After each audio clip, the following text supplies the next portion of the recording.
ठीक है सर, ठीक है सर। यहाँ से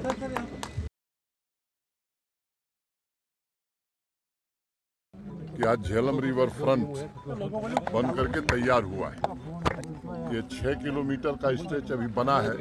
दूसरे साइड का काम भी आगे शुरू होने वाला है। आप सब जानते हैं कि श्रीनगर शहर जो है वो वाटर बॉडीज और वाटर के किनारे ही बसा है। यहाँ की सांस्कृतिक विरासत या मैं कहूँ कि इकोनॉमी भी वाटर पर ही निर्भर करती थी।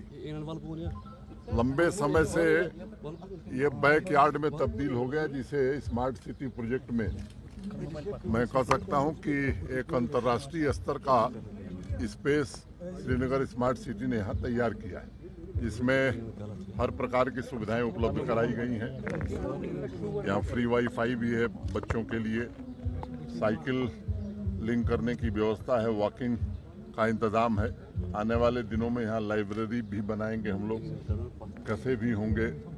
मैं समझता हूँ कि ये निश्चित रूप से एक सराहनीय काम हुआ है और केवल सांस्कृतिक विरासत यहाँ की नहीं प्रिजर्व कर पाएंगे हम, बल्कि मुझे लगता है कि इकॉनमी को भी श्रीनगर और कश्मीर की बूस्ट इससे मिलेगा। सेना साहब, क्योंकि बहुत ही बड़ा इंटरनेशनल मेगा इवेंट हमारा यहाँ हो रहा है G20 का, मेहमान नवाज आपने पूरे जम्मू कश्मीर की तरफ से किस तरह की तैयारी है G20 के हवाले से? G20 की तैयारी जम्मू कश्मीर प्रशासन ने और जम्मू कश्मीर के निवासियों ने भी, उनका भी बड़ा सहयोग है, बहुत बेहतरीन ढंग से किया है।